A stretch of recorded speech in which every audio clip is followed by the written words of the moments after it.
Դաշնակցությունը ասել կուզի 2022 թվականին փլուզված Հայաստան խմբակցությունը, որի անդամների մեծամասնությունը դաշնակցականներ են, ժողով արեց։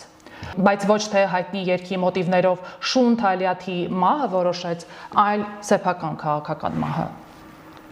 Եվ ուրեմն կարիք չկա ծնծղատներ հնչեցնելու, թմբուկներ զարկելու, կարմիր խալի չափռելու, ավետելու, որ 135-ամյա ավանդական կուսակցությունը որոշել է գալիք խորհրդարանական ընտրություններին մասնակցել միայնակ, սեփական վարչապետի թեկնածուով, դուրս գալով Ռոբերտ Քոչարյանի թևիտակից, ինքնուրույն անցնել իր քաղաքական փշոտ, բայց փառքի ճամփան, եթե իհարկե փառք եւ հայ հեղափոխական դաշնակցություն հասկացությունները համատեղելի են։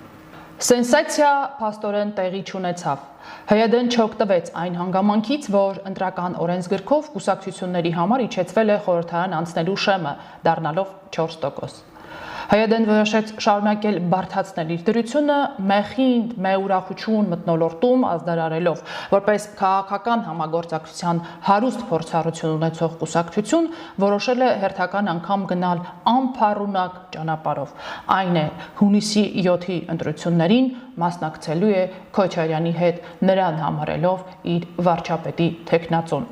եւ Քոչարյանի պրոյեկտ առաջ հաչակենտրոնի հետ դաշնակցելով։ Փաստորեն իր 135 տարեկան հալով թայ դառնալով ընդամենը 3 ստեղծված ինչ-որ քաղաքական կազմակերպությանը։ Փաստորեն որոշելով շարունակել սպասարկել մեկի ամբիցիաները, որ իտես իրեն ՀՅԴ-ի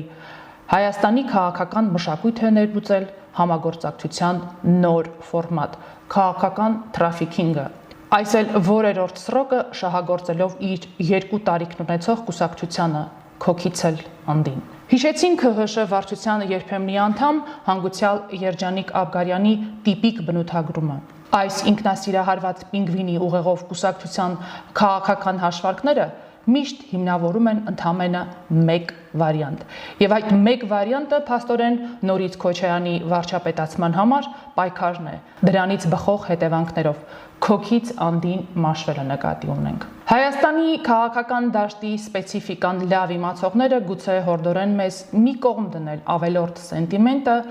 արձանագրելով քաղաքականությունը հնարավորի արվեստ է, նպատակն էլ արդարացնում է միջոցները։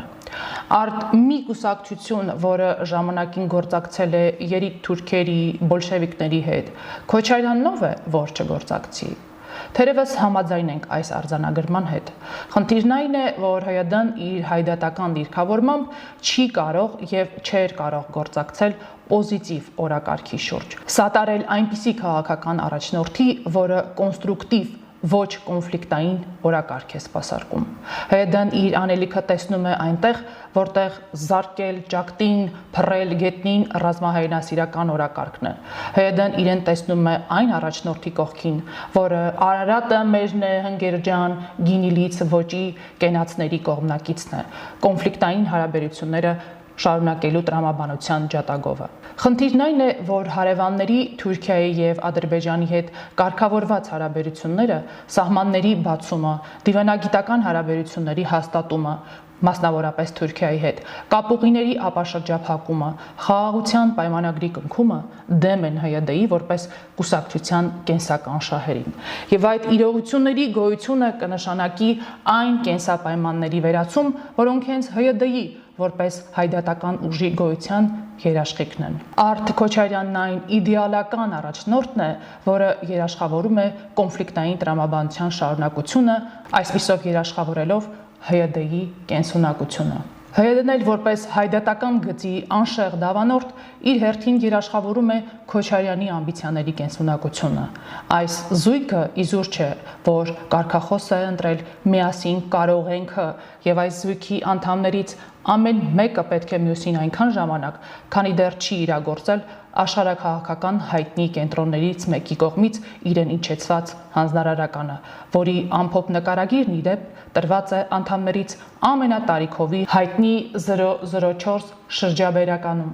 Փաստաթուղթ, որում սակարկության առարկա է Հայաստանի անկախությունը, մեր երկրի ապագան դիտարկվում է ինչ-որ միության կազմում, փաստաթուղթ, որից պարզ է դառնում Հայաստանի սահմանազատումը, այսինքն մեր երկրի ինքնիշխան տարածքի ֆիքսումը, ապա շրջափակումը ՀՅԴ-ն համարում է Հայաստանի հայ ժողովրդի շահերից չբխող։ Փաստաթուղթ, որի իսկությունը իդեպ ՀՅԴ-ականները Մեյնզ ու Պզդիկով կասկածի տակ են դրել, համարել են Civic Aim-ի պատվալում թխված, խոստացել են հրապարակել դրա օրիգինալը, բայց ոտքները կախ են գցում, գուցե այն պատճառով, որ օրիգինալը հենց մեր կողմից հրապարակված փաստաթուղթն է։ Ինչևէ, վերադառնալով Դաշնակցության համալիրյան որոշմանը, բխեցնենք 2018-ի Թավշյա հեղափոխությունից հետո քաղաքական դաշտում հաստատված ստատուս քվոն հուշում է, Դաշնակցությունը չի ունեցել եւ չունի այլ անելիք, քան ընդամենը մեկ մարդու Ռոբերտ Քոչարյանի սադոմասոխիստական կապրիզները բավարարելն է։ ՀՅԴ-ն փաստորեն պատրաստ է դառնալ այդ ամբիցիաների իրացման փայտամածը կենցաղային լեզվով խառաչոն, որի միջոցով երկրորդ նախագահը պետք է հերթական անգամ փորձի կառուցել իր բաբելոնյան աշտարակը, հերթական անգամ փորձելով զավթել Հայաստանի Հանրապետության վարչապետի աթոռը։ Եթե իհարկե դա թույլ տա Հայաստանի ժողովրդավարության ազատ արդար ընտրությունների աշտարակը 2018-ին կառուցած, 2021 թվականին վերակառուցած եւ 2026 թվականի հունիսյան ընտրությունների միջոցով ամրացնել պատրաստվող ժողովուրդը, Հայաստանի Հանրապետության քաղաքացին։ Հավանիր տեսանյութը եւ բաժանորդագրվիչ նորությունները բաց չթողնելու համար։